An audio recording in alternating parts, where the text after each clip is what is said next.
Rafinha já tem data de despedida do São Paulo e o São Paulo já vai para o mercado e buscar um novo lateral direito. Vamos comentar muito aí sobre isso, tem mais informação de mercado para a gente comentar aí também sobre a situação do William Gomes, aí, né, mais times aí interessados no jogador e várias outras notícias do São Paulo pra gente comentar aí. Belezinha, meu parceiro? Vambora aí para as notícias do São Paulo e o negócio é o seguinte, amanhã tem São Paulo em campo, né, cara? Depois de muito tempo aí tem São Paulo em campo e como já estamos comentando aqui já há muito tempo, né, com muitos jogadores aí do São Paulo que devem desfalcar o São Paulo, porque estão, né, uns com lesão, com edema, com dor não sei aonde, com lesão não sei aonde, né, vários deles aí, São Paulo pode ter até 9 desfalques para o jogo de amanhã, né, comentamos sobre isso no vídeo de manhã.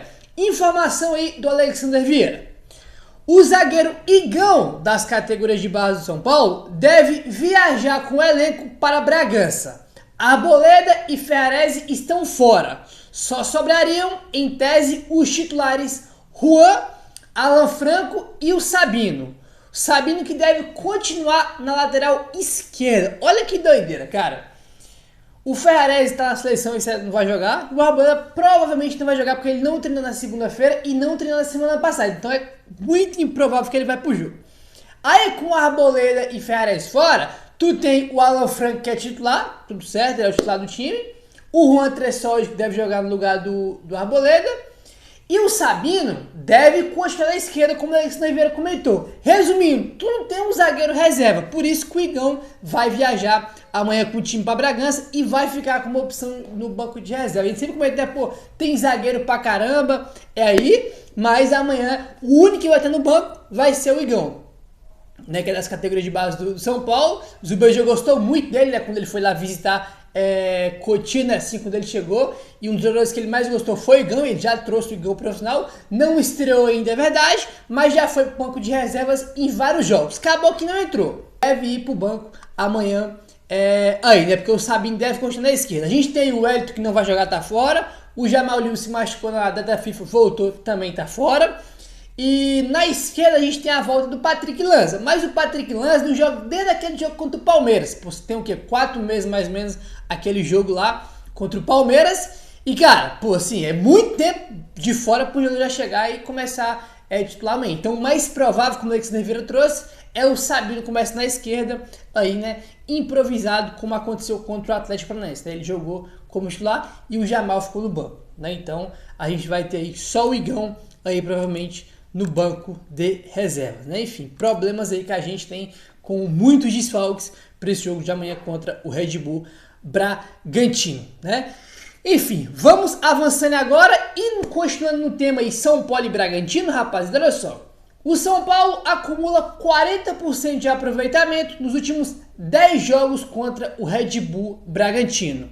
O tricolor quer a vitória para tentar entrar no G4 do Campeonato Brasileiro, mas não terá vida fácil, pelo menos o que aponta o aproveitamento recente do São Paulo contra o Massa Bruta, que é de 40%. Nos últimos 10 jogos, o São Paulo teve 3 vitórias, 3 empates e 4 derrotas, tá? Então nos últimos 10 jogos, aí teve só 3 vitórias do São Paulo e 4 do Bragantino. O Bragantino tem uma vantagem contra o São Paulo, nos últimos 10 jogos venceu uma partida a mais que o tricolor. E detalhe, esse jogo é lá em Bragança, né? O São Paulo não vence o Red Bull Bragantino fora de casa há 5 anos. A última vitória no Nabi Abichedi foi em 2019, cara. Foi antes, pra vocês terem ideia, do Bragantino, né, ser vendido pro Red Bull e ser Red Bull Bragantino. O nível que o São Paulo venceu lá, não tinha nada de Red Bull, era só o Bragantino ali do Campeonato Paulista, né, porque a gente conhecia só.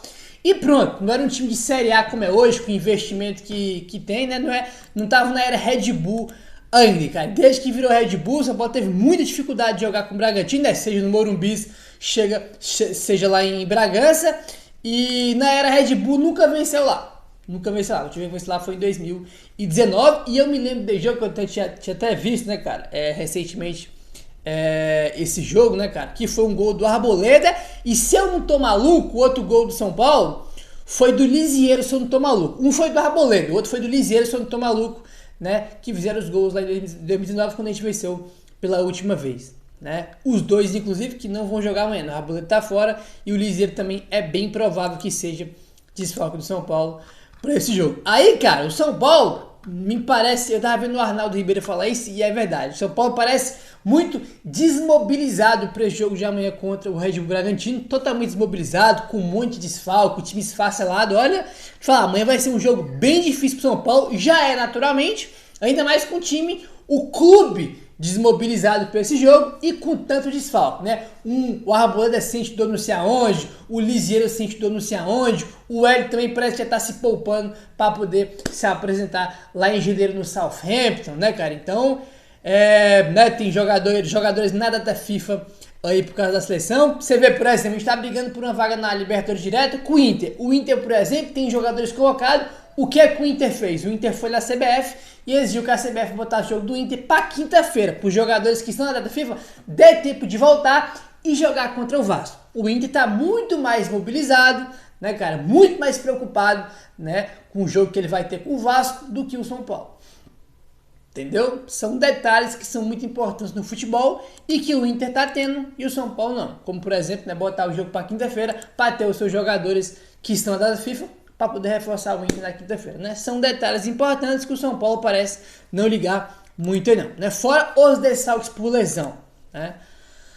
Bom, vamos avançando agora, rapaziada, e vamos falar aí sobre avião. Tem até um torcedor do São Paulo, né, que acompanha aqui o canal, que até comentou: pô, Gabriel, e o avião do São Paulo, que ia ter um novo avião, que não sei o que até agora, né? Tá aí informação do avião novo do São Paulo. Informação do GE. Novo avião do São Paulo chega ao Brasil e é preparado para utilização em 2025. O novo avião do São Paulo já está no Brasil, a aeronave da Sideral, que será fretada para o São Paulo para substituir a provisória, em uso neste momento. Chegou a Curitiba nas últimas semanas e já foi nacionalizada e está perto de ficar pronta para levar a delegação tricolor para os jogos fora de casa em 2025. O avião já está pronto, ele tem capacidade para 149 passageiros, mas foi configurado a pedido do São Paulo, de uma maneira diferente. Todos os assentos serão executivos, com mais espaço para os jogadores e membros da delegação do São Paulo nas viagens. Sendo assim, ficará com 64 lugares, tá? Então, ele tem capacidade desse avião novo para 149 passageiros, mas o São Paulo, né, pediu para mudar, né, mudar a configuração e agora tem para 64 lugares, né? Agora tem mais espaço, mais conforto para os jogadores aí, tá bom? O que acontece, rapaziada? Olha só que interessante. O clube tem se mostrado bastante satisfeito com a parceria. O fator de ter um avião frete à disposição para jogar longe do Morumbi facilitou a logística em diversos momentos da temporada. Em partidas da Libertadores, por exemplo, o São Paulo ganha um dia na volta para o Brasil. Cara, às vezes a gente sempre fala do time, dos jogadores, do jogo, mas a gente não tem noção de alguns pontos que são importantes. Cara, tu ter um avião, cara, para tu ter os voos fretados logo após das partidas, faz uma diferença colossal, meu irmão. E eu fui parar pra pensar nisso quando o São Paulo fez aí a parceria com a Sideral.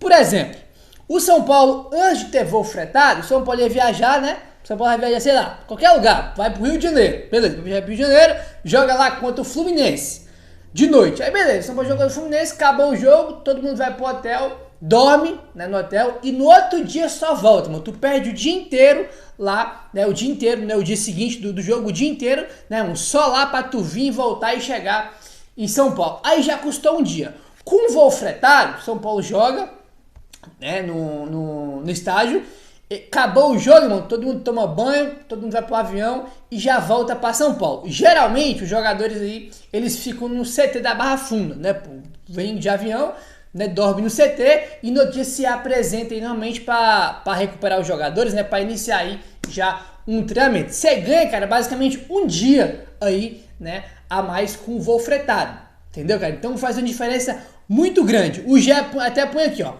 Desde quando fechou a parceria com a Sideral, o São Paulo passou a voltar para São Paulo logo depois de seus jogos como visitante.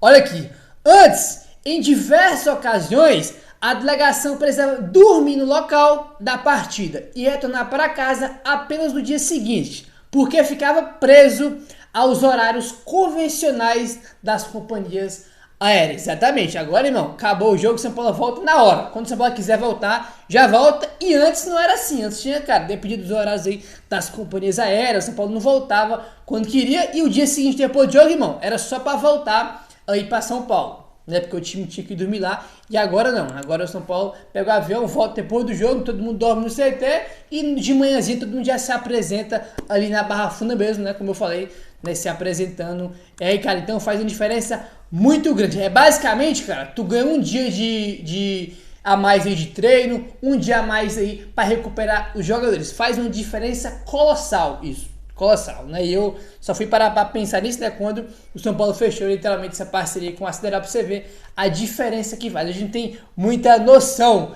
disso, né? Do que acontece nos bastidores, mas realmente faz uma diferença muito importante aí, né? Para os jogadores do São Paulo, né? E o novo avião tá aí, mas vai ser utilizado a partir da próxima temporada, tá bom, meu parceiro? Vamos avançando agora e vamos falar aí sobre o Rafinha, rapaziada.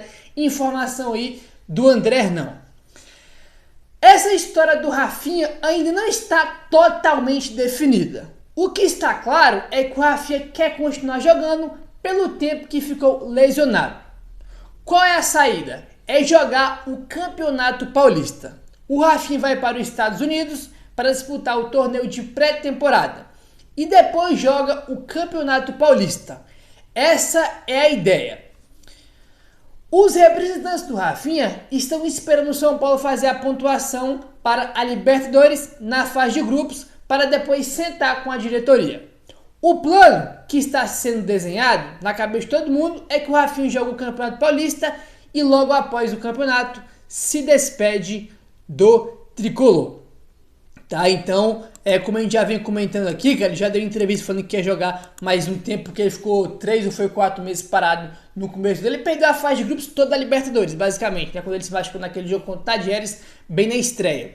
E, cara, assim, o blog do São Paulo já tinha trago essa informação encravada, ó. Ele pode até renovar com o São Paulo, mas é só até o fim do Paulistão. Daí ele não vai jogar mais, né? Ou ele aposenta no final do ano, ou ele aposenta após o Paulistão. E parece, né, aí, que ele vai se despedir do São Paulo logo após o Paulistão, né? Ele deve se apresentar, ainda renovar até o final do Paulistão, se apresentar, ir para a pré-temporada dos Estados Unidos, jogar o Paulistão e depois se despedir do São Paulo.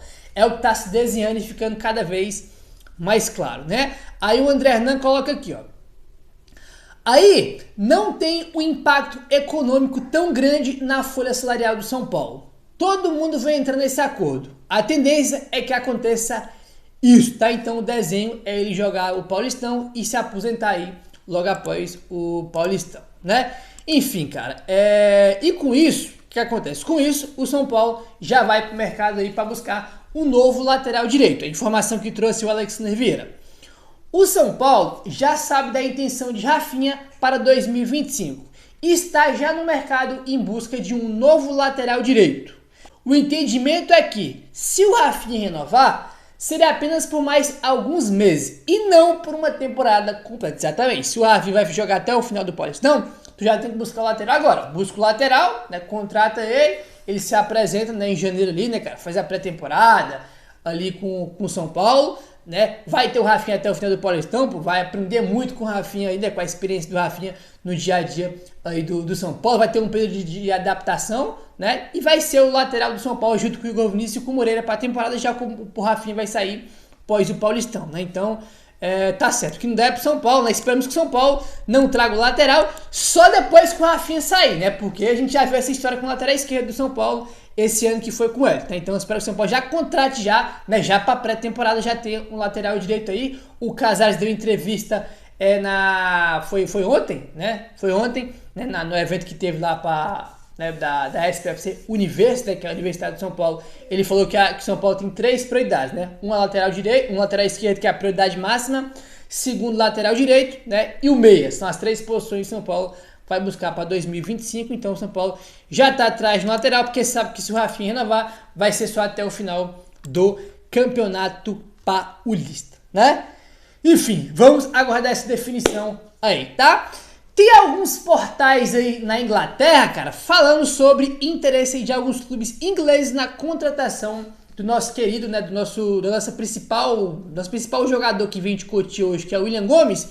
E o Alexandre Vieira também trouxe informação, né, de que o William Gomes está sendo aí monitorado pelo Arsenal e pelo Chelsea, né? Como eu falei, tem alguns portais já na Inglaterra soltando isso. O Alexandre Vieira também comentou aí sobre isso, né? Que tem o Arsenal e o Chelsea interessados aí e de olho já no jogador, né? Gabriel, e a proposta? Cara, a janela tá fechada, né? Se a janela tá fechada, não tem como vir proposta pro William Gomes agora. Se vir, não vai vir proposta para ele, mas só vai ser quando a janela abrir, né? Quando acabar a temporada e iniciar aí 2025, aí sim, com toda certeza do mundo, vai chegar a proposta aí para ele, não só para ele, né? Para outros jogadores do São Paulo também deve chegar. Quando a gente comenta, pô, tem um time da Rússia interessado no Sabino, que foi a informação que o Rafael Emiliano trouxe.